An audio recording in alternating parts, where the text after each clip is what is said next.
Jason, 2 meetings with you in one day. It must be a good day. You too, Jacqueline. Hands. I am sorry that it is a burden that we all have to carry. So now you know what Emma feels like. No burden there. Absolute pleasure. Every morning she wakes up, she's like, "You?" And I'm like, that's why I make the coffee in the morning. So I just try to add value. That's all I try to do. And you do add value. Thank you. Hello, Renee. I'm glad that you made it in. How are you doing? Good, thank you. Good. Madam Chair, quorum is 7 and we currently have 4 with several minutes to go. Oh, actually, we're a minute behind. So just another minute or two. I'll let you know when we have quorum.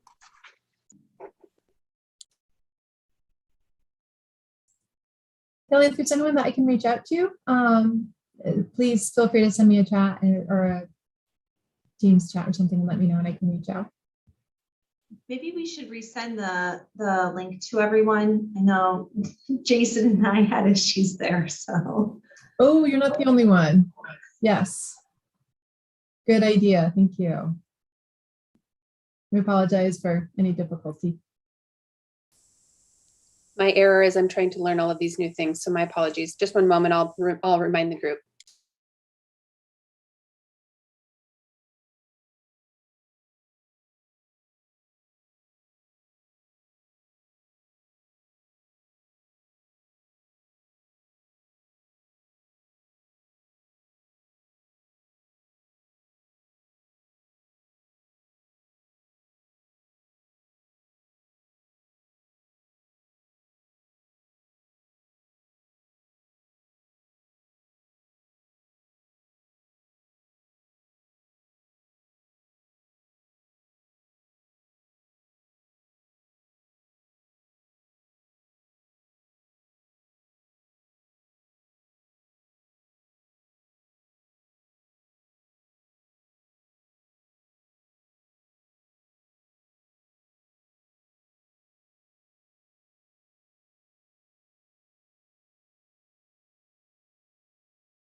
I apologize for the delay. It has been resent to members.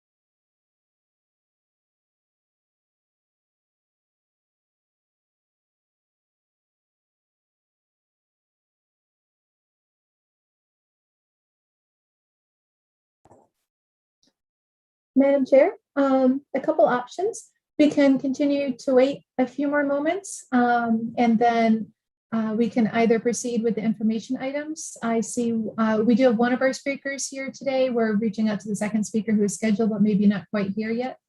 We can also reschedule and or wait until next month. So that would be up to you at your chair's discretion. If we don't have quorum, we can proceed with information items. It would not be a formal meeting of the committee.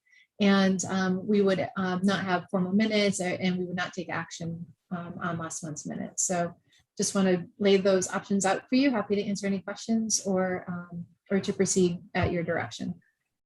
Okay, let's, for those who are here, we can proceed with our information items. Then if by any chance we obtain quorum, then we can call the meeting to order, and any of those action items we can just deal with at our next regularly scheduled meeting. Excellent, thank you. We do have Jenna here with ACES TV. We are one person closer to quorum. We do have our first speaker here, if you care to proceed. Yes, please. Hi, Jenna. We're very excited to have Jenna join us today from ACES TV to talk a bit about their efforts and how we might be able to work together. Would it be possible to enable screen sharing for me so I can pull up my beautiful slides so I can talk off of them? Otherwise, I'll just wing it either way. Yeah, we also had your slides ready to go, Jenna. Okay. If that works for you as well, we do have them loaded and ready to go as well. Either way is fine. Okay, perfect. So hello, everyone. I am Jenna Panis from the Arizona Coalition to End Sexual and Domestic Violence. And I am here speaking to you largely because it is Domestic Violence Awareness Month. So it highlights DV this month. And so we're so pleased to be able to speak to those issues for our county. Go ahead and go to the next slide. And then one more. So I just wanted to share some general statistics about domestic violence. These are from national numbers, and I'm sure many of these are familiar to you, but 1 in 4 women and 1 in 9 men will experience domestic violence. That's a lifetime statistic, so not point in time, so over the course of their lives. It is particularly impactful for transgendered individuals, and men had also experienced sexual violence. So 1 in 2 women, 1 in 2 transgendered individuals, and 1 in 4 men. And then there's a number in here about the lifetime cost of rape for victims is $120,000 per year, per incident. And go ahead and go to the next one. What this means for Arizona specifically is that we had last year in 2020, 102 deaths from domestic violence. So those are individuals who have lost their lives. An estimated 12,500 sexual assaults. Only 1/4 of those sexual assaults receive services. The majority go unreported. And as to why we're talking about sexual assault in Domestic Violence Awareness Month, these two things are really intrinsically linked. Domestic violence, often as part of domestic violence, you see sexual assault, and individuals that are sexually assaulted have often experienced domestic violence prior in their history of trauma. So the cost to Arizona for sexual assault is an estimated $38 billion. And so that comes from loss of wages, impacts mental health, inability to work, cost of healthcare, et cetera, et cetera. Go to the next slide, please. Thank you. Nope, the next one. You were right. Just skip over those headers. So what in the world is the coalition? And so we are a little bit different beast. We are not a direct service provider. We are a coalition of all of the providers in Arizona, and specifically all of the domestic violence providers and all of the sexual assault providers. We are the single federally recognized statewide coalition against domestic violence and sexual violence. Each state has one, and we are Arizona's. What does that mean exactly? And what that is that we are the voice of our members, so that's all of the service providers, but more importantly, the voice of survivors. So we work to lift up the voices of survivors in policy, in funding decisions in our state, in our cities, and our communities. communities, and to just make sure that DV is always present and aware. We also provide training and technical assistance to all of our members. So we are almost, I guess, the expert in DV and bring best practices to the state and to our service providers.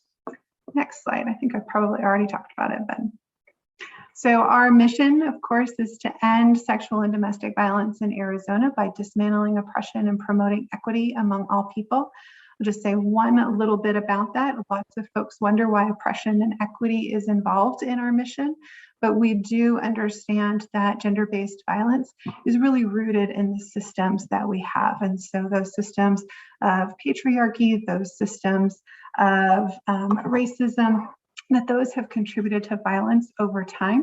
And so until those systems change, it will be very difficult to end gender-based violence as a whole. Next slide. So our overall purpose as a coalition is to collaborate with survivors, with community members, including folks like you, to end violence and oppression by shifting culture, systems, and policy, to support organizations in building and sustaining those services and responses. So whether that is helping secure funding, whether that is providing TA, whether that's providing program development, we are here to support any organization, including government organizations, to build better services. Amplifying the awareness of sexual violence in DV, just as the neutral party who this is our sole issue, making sure that we're all aware of what an impact that it has, not only on acknowledged survivors, but also our neighbors, our friends, and our family. With those kinds of numbers, 1 in 4, you almost certainly know somebody who was personally affected by this. And then leading the movement in Arizona through centering the voices of survivors. It's incredibly important to us to be listening to survivors and not experts, if you will, because the needs of survivors are highly individual, and we want to make sure that we're actually providing the services that meet their needs, not the services that those who are distant or those who are the funders might have determined that other folks need. Go to the next one. Do one more. So this is a little bit of just our services. I already said that we did not provide direct services to survivors outside of our statewide helpline, but we do training, technical assistance, expert consultation available to all of you as well, system reform, and then training. And so those training opportunities are available to the entire community, not just our members. Next slide. One more. So I wanted to talk a little bit about what we're seeing in Arizona now that you kind of know where we're coming from and why we have this information. So this information really is gathered both from our members and survivors through surveys, through interviews, through just one-on-one meetings, and statistics as well. So what we're seeing for domestic violence in Arizona is, and Maricopa specifically, is an increase in lethality and severity of domestic violence, largely due to the pandemic. I don't think that's probably a surprise to anybody that being in a home with somebody who might be perpetrating abuse upon you could result in an escalation of violence and an inability to seek safety. And so as a result, we have seen incidents that shelters used to say, well, I would only see something like that once every 10 years. Now they're seeing things like once a month. So just that increased severity of violence and increased severity of control. The other thing that we've seen throughout the state is an increase in calls to the Arizona Sexual and Domestic Violence Helpline, the helpline that we run. Over the pandemic, we've seen anywhere from 40 to 60% increase over prior month throughout 2020. And then in 2021, we have seen a kind of an odd, it's either remained the same or it is increased up to 38%. So we're still seeing increases even over 2020, which was the highest that we had seen up to that point. So this isn't a problem that's solving itself as the pandemic seems like it's winding down, but rather is continuing to escalate. We did see a reduction in individuals seeking shelter early on in the pandemic when it felt unsafe to leave homes. That has since ended. It has become a little bit more sporadic though.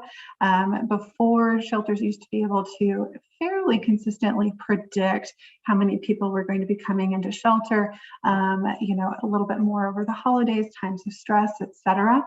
But now it stopped. We had some months where folks were just kind of frozen in place. And now we're seeing folks returning to normal levels or even an increase in numbers. Certainly the other pandemic effect that we saw was increase in requests for community-based services. And so what this means is that most shelters, most DV providers really centered service around their shelter. So they had a physical based body and most services were centered within the shelter itself. So you had to come to the shelter to receive services. Unfortunately, of course, as we know during the pandemic, leaving your home to seek shelter or to seek services in a place that housed many people didn't feel great. And so survivors have increasingly asked for services that are either virtual or away from shelter, away from this large congregation of bodies. And so whether that is a neutral place, just an office somewhere, but someplace where you can have privacy and safety when you're thinking about communicable disease. The other big shift is that shift to technology supported services. When we talk about technology, case management largely has not come into like high tech. It's still a one-on-one support relationship, right? And so really learning what that looks like through technology, how to have that rapport and that support through a screen, and how to do that, and how to have security through screens when somebody's phone can be hacked, or your perpetrator might be able to pick up and see who you called last, or those types of things. So really a shift towards secure technology and understanding how that works. Obviously, DV shelters typically aren't IT experts, and so this has been a bit of a journey for all of us. And then we know that women and people of color were disproportionately affected during the pandemic through job loss, the economic shutdowns, and the care tasks that particularly women experienced. And as a result, we're seeing survivors in much more dire economic circumstances as a result of this. And as women are disproportionately affected by domestic violence, this has compounded the effects of the pandemic on them as well. And then we also saw court delays and shutdowns that affected family, civil, and criminal cases. We're still working on the backlog, but the effects of that for our individual survivors have been catastrophic. So if you can imagine being locked into like a very poor custody arrangement with your perpetrator and being unable to change that for 18 months, very difficult as far as, mental health, trauma, and stress on those survivors. All right, next one. So the specific changes I'll talk about both for us as a coalition as well as providers. So what we have done in response to all of those needs during the pandemic is to promote community-based solutions wherever possible. So going out and researching. There's not a lot of great national models. I'll just be honest. We're all kind of figuring it out at the same time. But wherever we see a state that's doing something different, we're trying to bring it in to be able to capitalize on success wherever we can find it. The solutions that we're looking for are accessible wherever the client is in the moment, and looking for investments in technology for shelters. This is stuff they haven't had prior, and so they're having to build the infrastructure and build those systems as well. And then we are continuing to shift from the order of protection, shelter, law enforcement paradigm, where those are the only solutions. You either need to leave your abuser, get an order of protection, or call police. That just isn't tenable in our current state. And so trying to find solutions for survivors that are outside of that paradigm so they can seek safety more safely, because these are the times that survivors are most at risk of losing their lives. And so we want to make sure that we have better ways for them to access safety. And then, of course, outreach during the pandemic was incredibly important. Services never shut down, but there was this perception that they did. And so continuing to assure folks that domestic violence services are critical and essential, and they will never shut down. Short-staffed, with COVID, they still ran through. And so making sure that the general public is aware that those resources still exist, that you don't have to be in isolation, you don't have to be alone. And then, of course, the helplines and the hotlines remained open and in use throughout the pandemic, and making sure those numbers are widely available. And it's understood that, basically help is just a phone call away.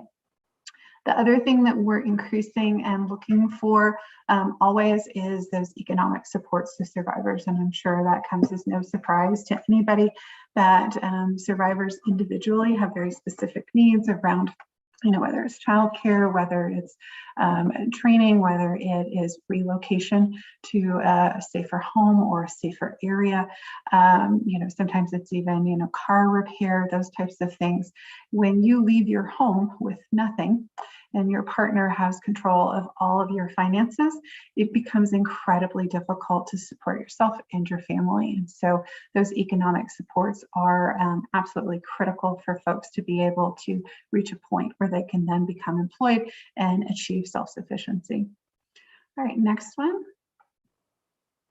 So changes for providers, and this is more urban than rural. And so I'm talking specifically more around the experience that we've had both in Maricopa County as well as in Tucson.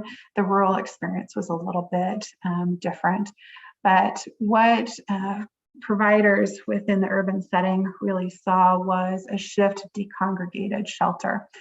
So rather than relying on a shelter system where we had multiple individuals in a room, multiple individuals in a building, maybe with just a door between them, we had to utilize hotel vouchers, private rooms, and increase and build our infrastructure in order to do that. What's interesting, what we've seen as a result of this is that it resulted in better outcomes for survivors. And so it makes sense if you think about it, putting a family that has experienced a huge amount of trauma in a location with another family who has also experienced that similar trauma, that there could be friction and tension between those two families and increased difficulty in the transition. And so what we've seen from this, the shift to decongregation is better results for the survivors themselves, having the privacy and kind of an ability to retreat, to recover and heal from the trauma, much better outcomes for kids, and then equally good outcomes for adults. So this is something that kind of by accident. Of course, it's more expensive, but it does provide better services for those survivors. So something that we are incredibly interested in keeping and being able to support long-term. Then, of course, we already talked about the shift to virtual case management and figuring out best practices and how to do rapport and motivational interviewing and all of those things through an online medium. The impact that we've also seen because of, and this is, I don't think, totally unique to Phoenix, but certainly we're experiencing this just in greater pressure than anywhere else, is our increased cost in housing. And so because of that, we're seeing longer shelter stays because the cost of housing is so high as to be very difficult for survivors to be able to move out and be independent and on their own. So there's this slower shift to self-sufficiency. So we're seeing people that in the past would have been able to move out, would have been able to support themselves, but now because of housing costs are unable to do so. And then, of course, we talked about before, community-based interventions being a priority with providers, and then balancing safety with survivor needs, which we talked about with the shift, the paradigm shift away from that old leave them law enforcement model. And then the other thing that we're seeing for providers are significant staffing shortages. So, and I think this is probably no surprise to anybody, but shelter care is a high intensity job, and it needs to be in person.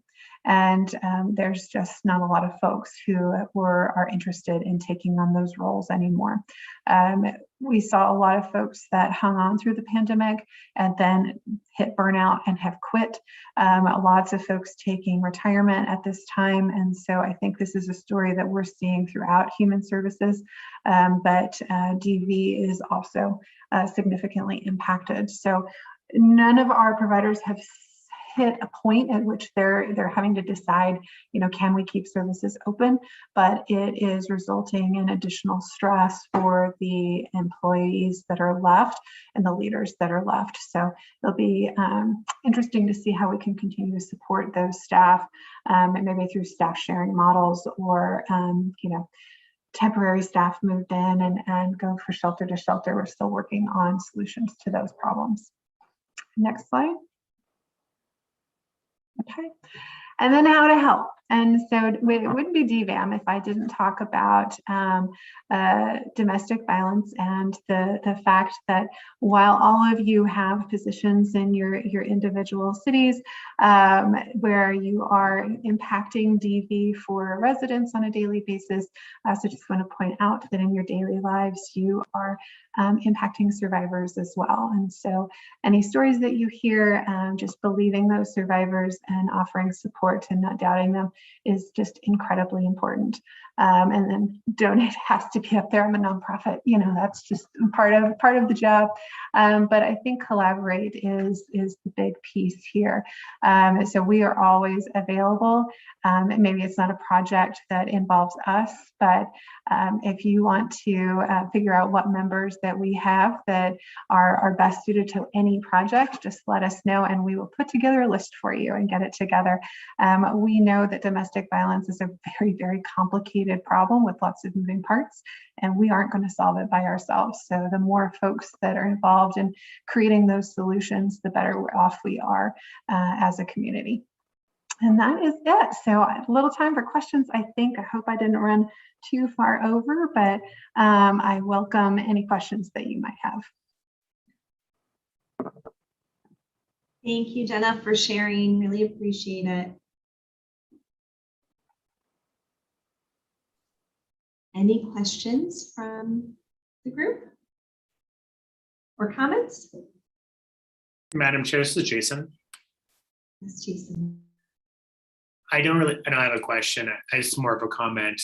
Just a wonderful presentation, and it's just thank you so much for taking the time to help put some detail into a very complex level of systems and traumas and all of those different things like that. So I just thank you so much for the presentation. Thank you so much for the work that you're doing. Oh, thank you so much for having me. It was greatly appreciated.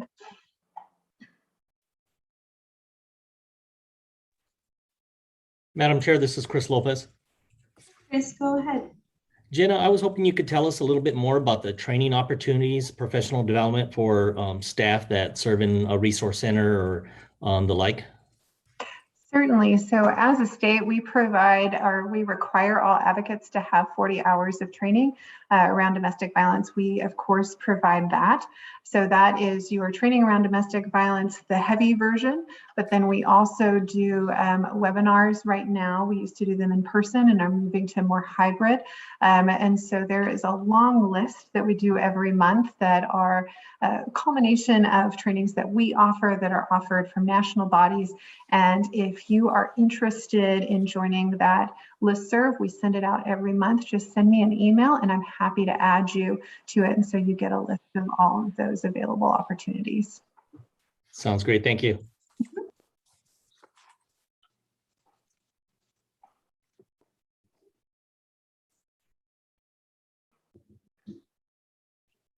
Madam Chair, Anything? I did Yes, want to let you know that we do have quorum now. And I wonderful. also wanted to thank Jenna again for her presentation. Absolutely. Thank you so much. I appreciate you listening to me ramble on. And thank you for everything that you all do individually and as a collective. Thank you, Jenna. And there was no rambling at all. So informative. So thank you again. Right. Well, since we now have quorum, I'll go back to number 1 and call the meeting to order. So hello, everyone. Thank you for joining. When you joined us just moments ago, really appreciate you coming on board. Members should be aware that this meeting is being recorded and live streamed on YouTube as a way for members of the public to participate. So please keep that in mind as you comment. I will ask that each of you keep your microphones on mute when you are not speaking. And don't forget to take yourselves off mute when you want to speak. For the purpose of meeting minutes, I ask that you state your name before any comments so that we had your comments recorded correctly. Finally, for action items, we will be taking a roll call vote. I will ask staff to call out the committee member names and then ask how you vote. So let's move on to roll call. Kelly Williams, our Director of Human Services Division for MAG, will take the roll. Go right ahead, Kelly. Thank you, Madam Chair. Renee Ayers Benavides. Present. Melanie Dykstra. Naomi Farrell. This is Paul Bentley from the city of Tempe, sitting in for Naomi Farrell. Thank you. Autumn Grooms. Laura Guild. Susan Hallett. Mary Lynn Cassinet. Okay. Chris Lopez. Present. Vice Chair Matthews. Present. Christina Panatescu. Present. Leah Powell. This is Karen Bishop sitting in for Leah Powell with the City of Chandler. Thank you. Cindy Savarino. Present. And Madam Chair. Present. And I see that Laura Guild is Yeah. here as well. Yes, So- I just stepped away. Thank you. Present. And Alec Klein is here. I didn't hear my name, but I could have just not heard it. Thank you, Ally. Thank you so much, everyone. All right, we will move on to number 2, call to the audience. Please note that members of the public were given an opportunity to submit written comments relating to this meeting within 1 hour of the posted start time for the meeting. Kelly, have we received any comments from the public? We have not, Madam Chair.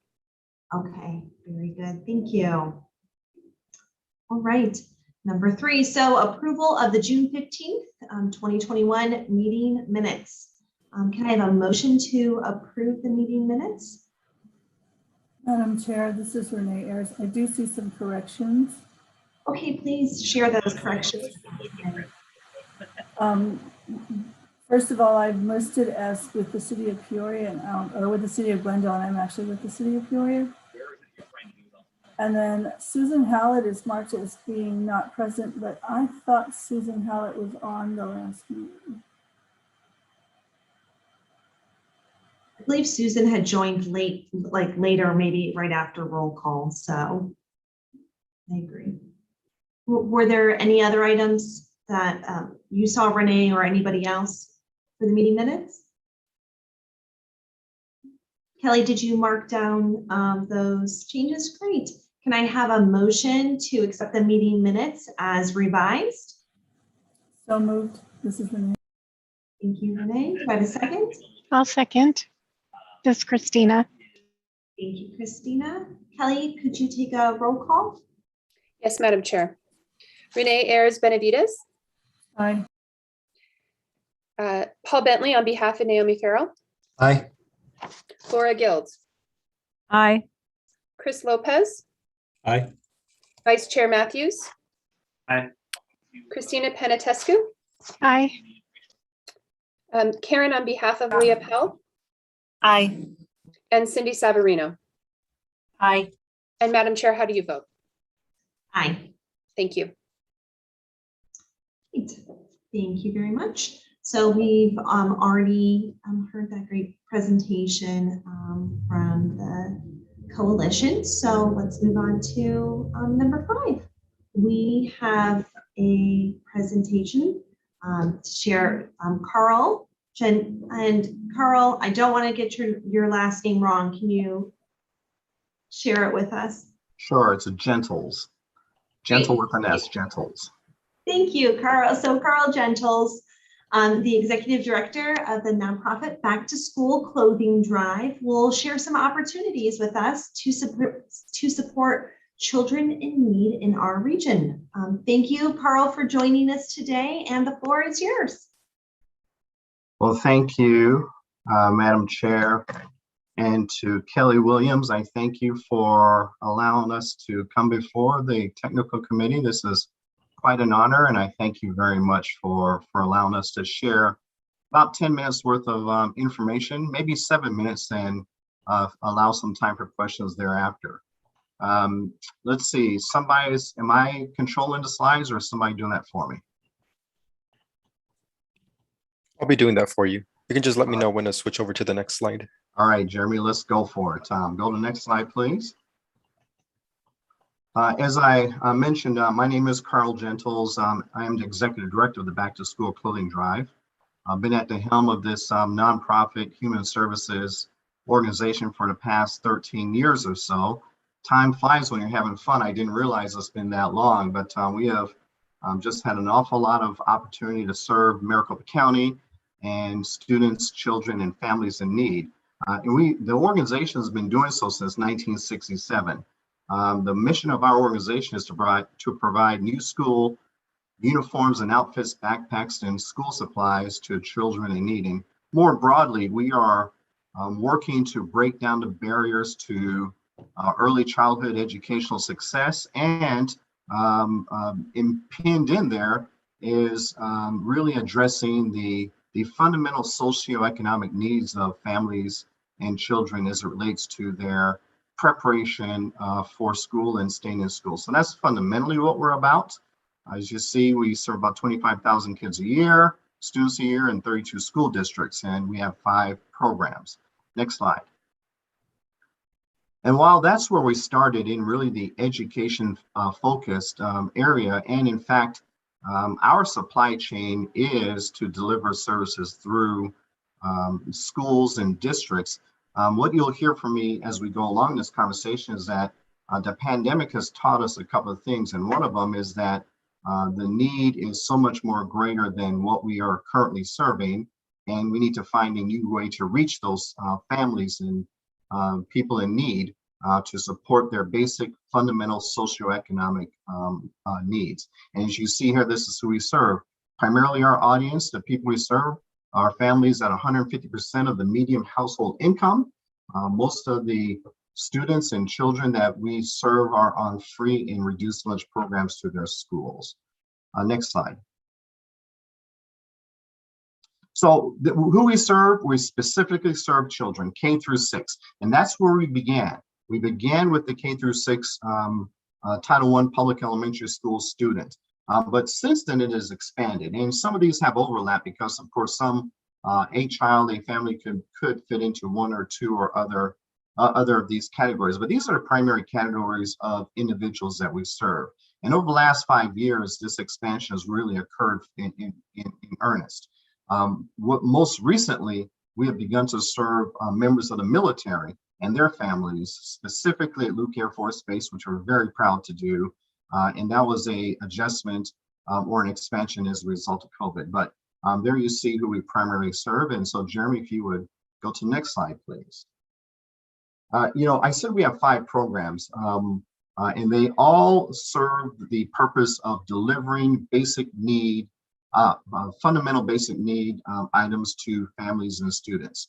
The biggest event and biggest program that we're known for is called the New Clothes, New Beginnings event, at which 5,000 K through 6 students receive individually $450 worth of retail value of clothing, supplies, and all the things, sneakers, all the things that they're going to need to get prepared and stay in school. And so if you think about that economic impact to that family, $450 per child is a pretty good economic benefit when you consider the fact that the 2021 National Retail Federation survey, which we track every year, says that in order to get a child ready for school each year, families spend upwards of $850. So we are helping towards that. We're not doing all of it. We are helping towards that amount that each family spends on average. And if you think about that a minute, if you have a family of 3 or 4 children that come to our program, which we do all the time,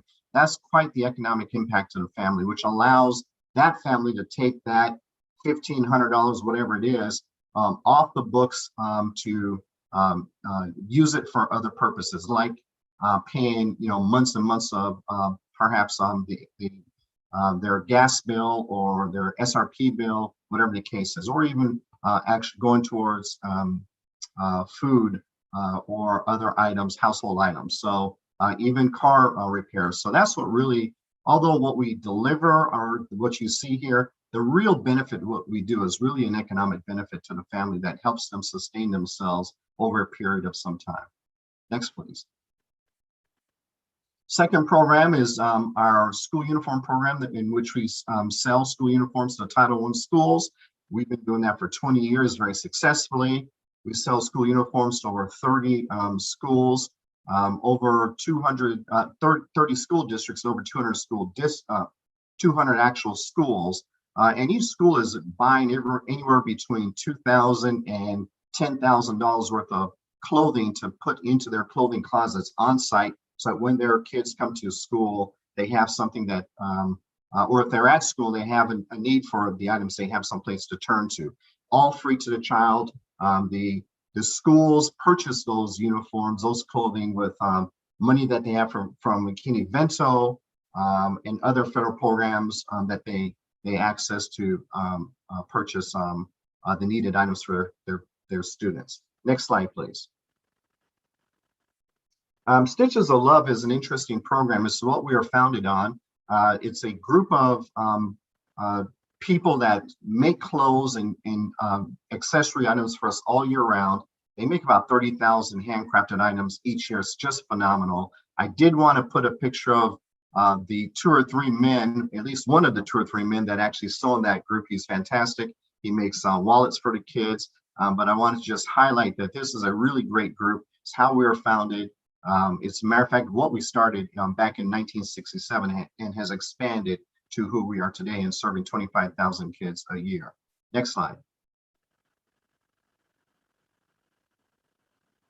We also have a program called the Backpack Buddies. Now I'll speed up to a close here, which we deliver 10,000 backpacks filled with supplies to schools all across the valley, community partners, all through the support of the Legacy Foundation, which has been our partner for the last 20 years. Next slide.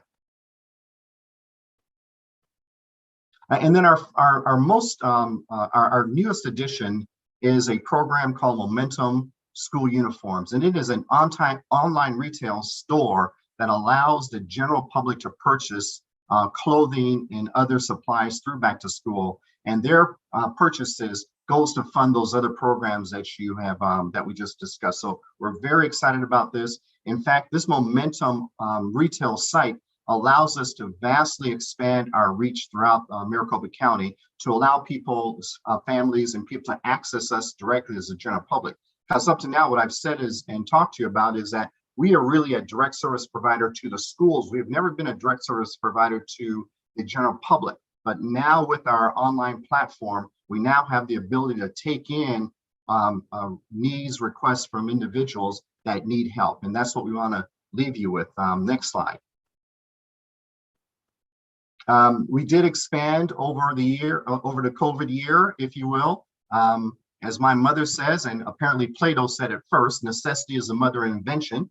And we really did make some adjustments to try to serve a wider range of people throughout the valley. Next slide. This is just, and I assume that you guys will all have a copy of this slide presentation, but this is just some direct examples of the need that people call us with every single day. And as I talked about, we're looking to expand our services through partners like you and others that are on this call to make our services more widely available to the general public. Next slide. Again, this is just a audio version of one of the requests. You can play at your leisure, but it really does say, look, people need help right now, not the next year. They need it right now. And we can do that now through our new program in Momentum School Uniforms. Next slide. And so we are looking to set up a basic screening process on our website that allows people to apply for services. We'll vet them, of course. They have to be 150% of or above in family income. And so we're hoping that as we get a chance to talk more about this in the future, that this will become a new resource for Maricopa County and people throughout each of the county cities, that allows people to come to back to school, get the service that they need, which is the basic fundamental needs of clothing and more generally to help prepare their children for school. But we are looking at 3 or 4 different ways to help them through our new program Momentum. And so that's really the broad plan. I don't, I can talk more specifically about the elements of how we go about that with each of you individually. Happy to do so. But let me go to the final slide, I believe. Yeah, so if you will give us an opportunity, we can talk individually in how we can support your city, your organization, your nonprofit group, whatever the case is. We're here to serve. We know that the pandemic has really had a big impact on families, and the need has just grown greater, and we're here to serve. And so I hope that our 50 years worth of support for this valley and that expertise that we've built up you'll find beneficial, and we might be able to talk about a deeper relationship. And we've been working with all the cities in this Maricopa County for many years, and this is a new way for us to support your families in need. Next slide. Oh, and that's it. A couple of images of some of the work that we've done over the years, but we appreciate you. Thank you, Madam Chair. Appreciate the opportunity, and Kelly for allowing us to share a few minutes with you. And with that, I'll stop and perhaps entertain any questions. Well, thank you so much, Carl, for this presentation. You certainly have my wheels turning in how the County Human Services Department can partner with you to make sure we get the great services that you're doing out to the families and children that we serve. So thank you so much, and be on the lookout for an email from me. Does anyone have any questions or comments?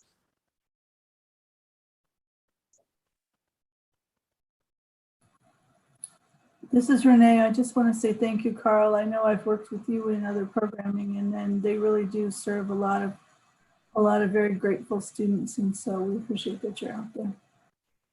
Thank you, Renee. Yes, Peoria, we've done work with you over the years as well, and I think there are probably everybody here that's representing a municipality we have worked with, and so we're just very proud of our track record.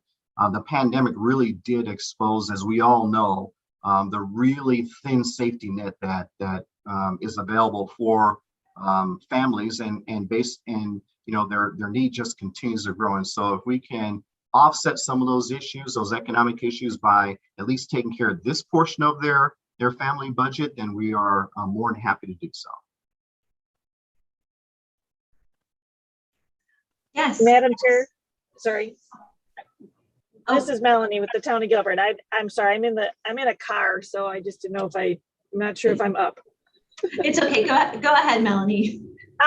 So I joined a little bit late, but I was just curious. It sounded like you also serve directly, you said, with the schools or to programs. So as you open it up to the public, you said you're going to look to vet, but how do you make sure there's not duplication of services to certain families, or how is that built in? Melanie, that's a great question. We've had that issue come up over the years, and in fact, through some of our programs, we'll see an individual child come through one or maybe twice. That's a rare occasion that happens. What we have said, this is basically our philosophy. We have said, look, if a child comes through our program twice, that must mean that they really need it. And so we do try to minimize that. We keep on the lookout for it. And then if we see a prevailing trend, then we step in and do something. But over the years, it has not become a big issue for us at all. I will tell you, in honesty, we have seen some families or children come through once or twice. And again, well, like we said, they must be in desperate need if they are going back into line again. But we have the ability to track who comes through by name, by address, by school, et cetera. And so we can monitor that fairly closely. Thank you. Allie, yes, please. Thank you. Nope, wait. Okay, I just want to make sure I wasn't muted still, because then my mouth would be moving and nothing would be coming out. So first of all, I'm Alec Klein from City of Surprise. A question to you, Mr. Gentles. Are you already, because this might be a dumb question, are you already working with our Human Vitality Communities Department in the City of Surprise, and or are you working with the Dysart Community Center, which is actually in El Mirage, and the Dysart Unified? Any of those three guys working with you? Dysart Unified, we do work with, yes. They participate in our SAFE program, and they participate in our New Clothes, New Beginnings program as well. We'd love to expand that support to Dysart, absolutely. So happy to talk to you about it. Okay, perfect. Thank you. Absolutely. And Madam Chair, I did not put my email address in the presentation, but perhaps you can send that out to people for their use. That'd be great. Yes, I was going to ask Kelly to make sure that she shares the presentation and your contact information with us. Great, that's fantastic. Madam Chair, I'd be happy to do so. Thank you so much, Kelly. And thank you all for allowing me to be here. I will let my mother know that I quoted her in a presentation today. She'll be very proud. So, so she knows that I was listening when I was growing up. So there you go. Perfect. Thank you so much, Carl, for joining us, and look forward to speaking with you soon. Take care.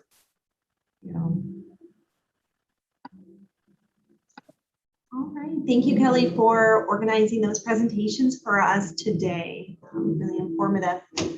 So going on to number 6, a request for future agenda items. From the committee, are there any requests for future agenda items or topics of interest that anyone would like to bring up?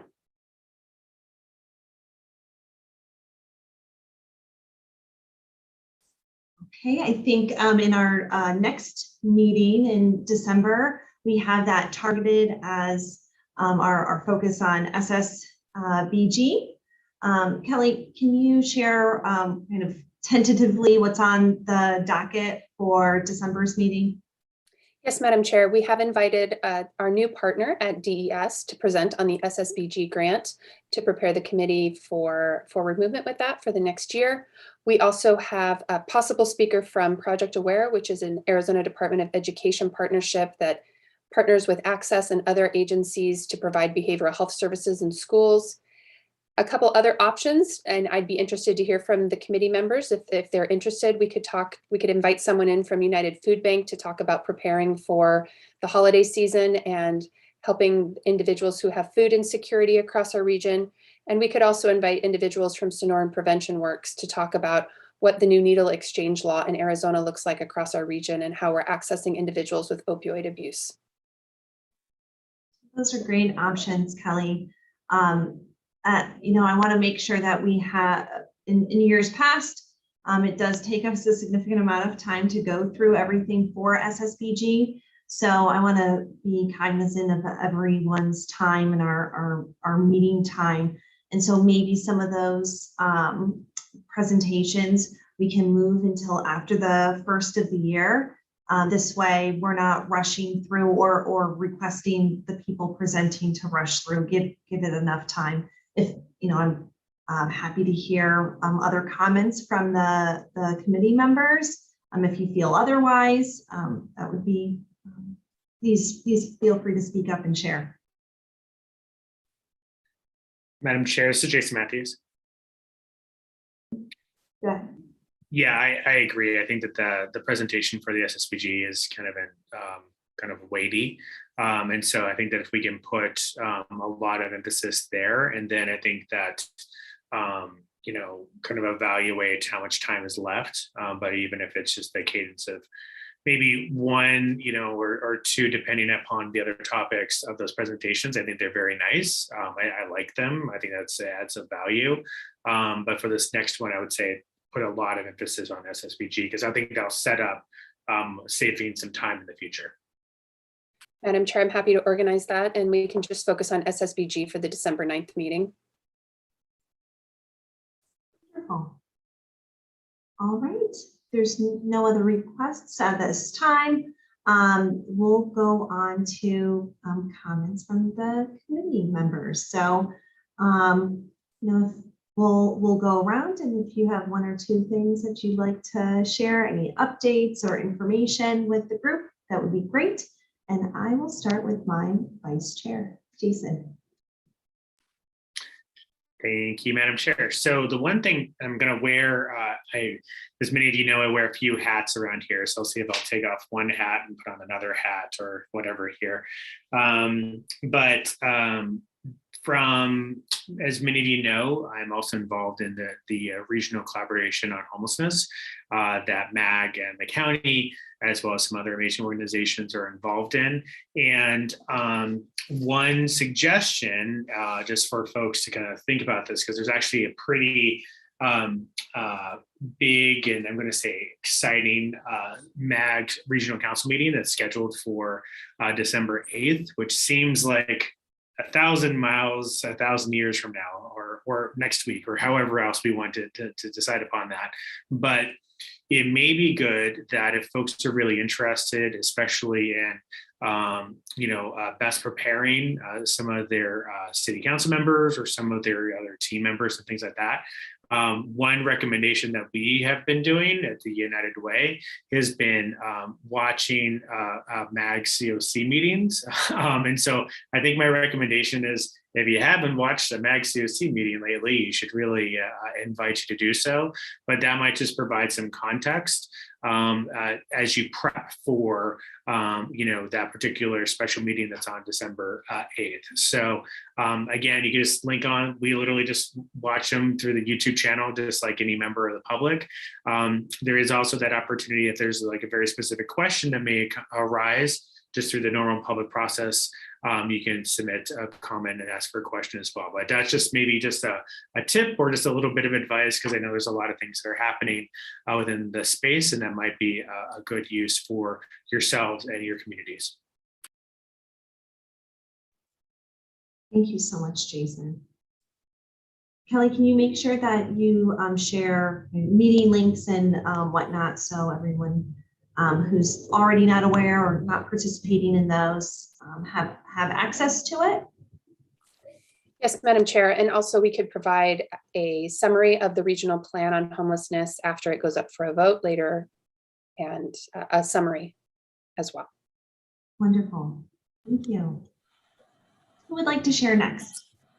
Madam Chair, this is Renee. Yes, please. Tag on behind what Jason said and let everybody know the Continuum of Care Committee, and I do myself monitor the Continuum of Care Committee and Continuum of Care board meetings, and my director does sit on the board, and Kelly can probably tell you the Continuum of Care is going to be recruiting for new membership soon. So if anybody knows of someone who might be good for the open seats, I mean, we have very few opportunities when seats come up to be able to have a say in who sits on those committees and represents us. And I agree, there are a great many linkages between what this committee does and what the Continuum of Care does. So please take advantage of the opportunity to recommend someone apply for those seats at this time. Thank you, Renee. Anyone else like to share some information? Madam Chair, this is Chris Lopez. Hey, Chris, go right ahead. Just excited to share that our council recently approved some resources that are directly focused on the issue of homelessness. So with that, we're going to be able to hire a homeless services coordinator, ARPA funded, a homeless services manager, general fund, and also we're going to be designing and constructing 4 to 5 bridge housing units to help families that are experiencing homelessness in Avondale. So something really exciting that we're already working on. Thank you. That's incredible. Good job, Avondale. Madam Chair, this is Paul Bentley from Tempe. Please, Paul. In support of the presentation we just heard on ACEs DV and Domestic Violence Prevention and Awareness Month, Mayor and Council in Tempe recently supported the implementation of a family advocacy center here in the city of Tempe. And so partnering with Arizona State University, a significant partner helping out with funding. We're starting out with a rental facility over a 5-year window.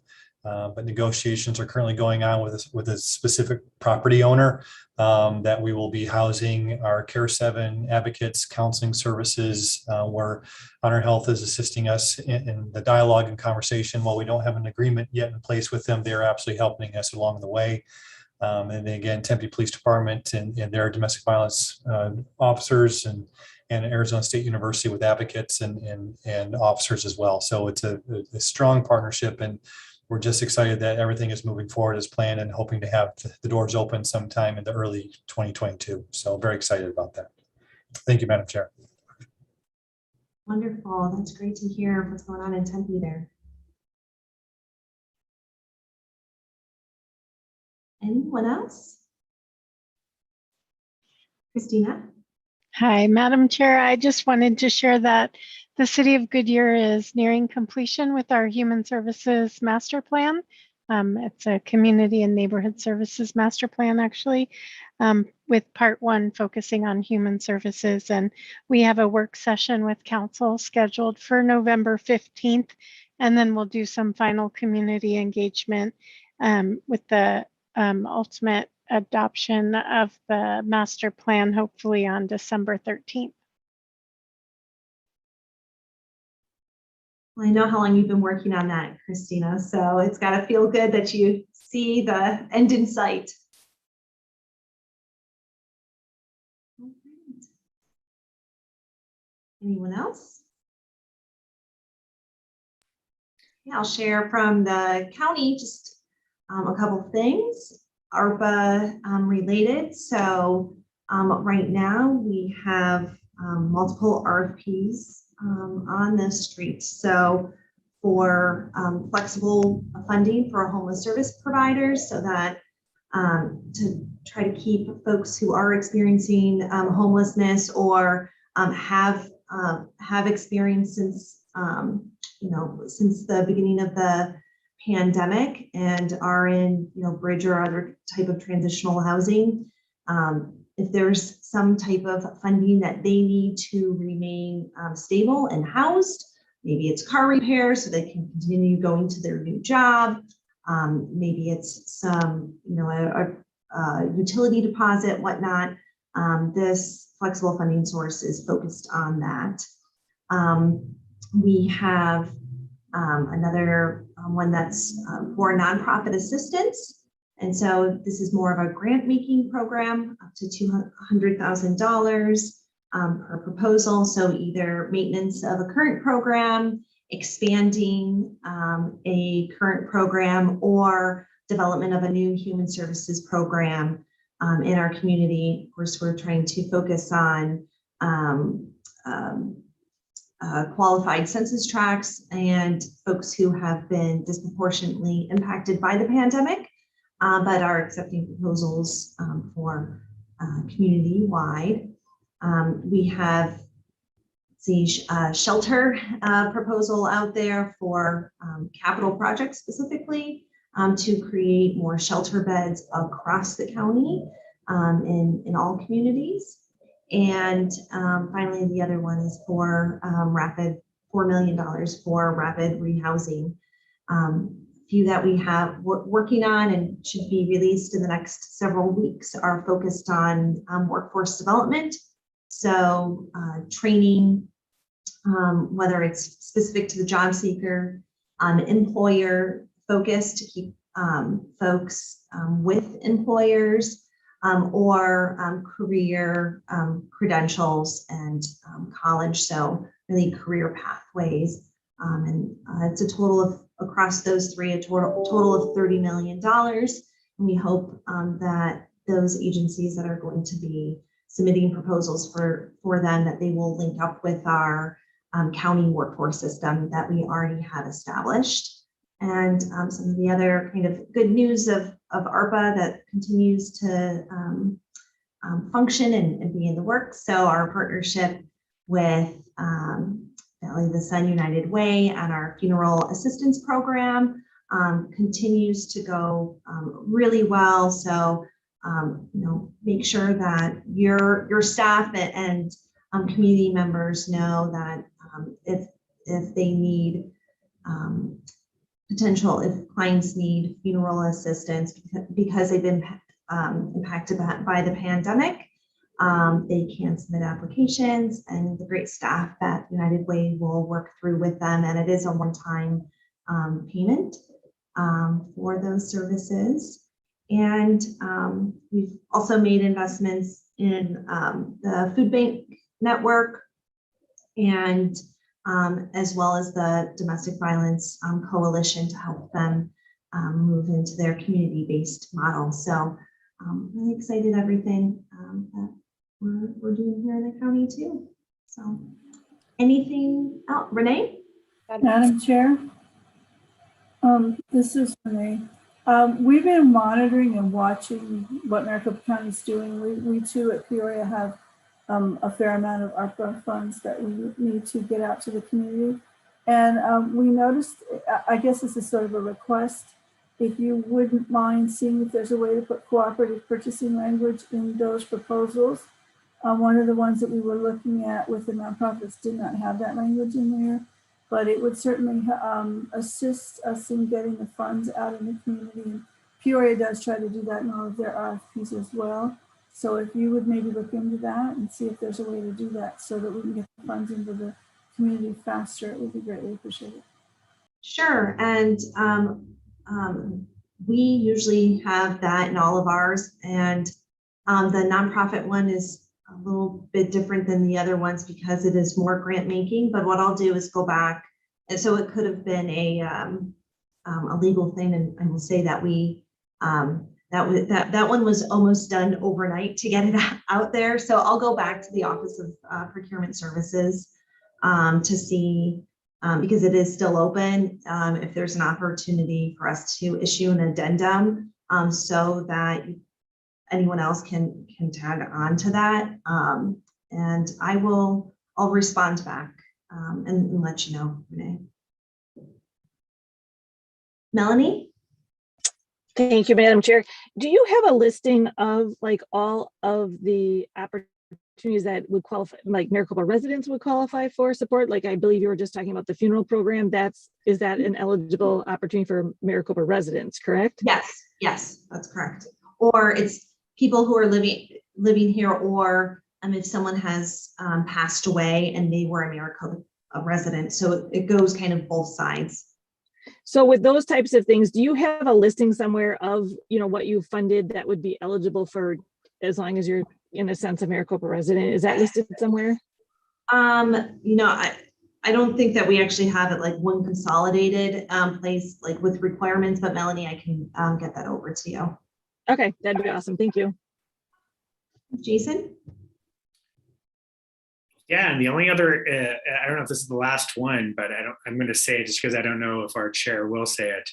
There's some congratulations and kudos and mazel tovs that need to go towards our chair's way, as she was selected to be the director for the Maricopa County Human Services Department, which is a huge accomplishment. And so I'm just want to make sure that she gets that fair due, Madam Director and Madam Chair. Well, thank you very much, Jason, and thank you all of you. Really appreciate it. Definitely feel honored to lead such an amazing group of professionals dedicated to our community and to continue getting to work with each one of you. It's certainly an honor. So thank you for the congratulations. All right. Is there anything else? All right. Well, thank you everyone for joining today. And thank you again, Kelly and Jeremy, for your help making this meeting possible and so great. And I will see everyone on December 9th. Thank you all very much, Madam Director, Chair, and others. Thank you. Thank you.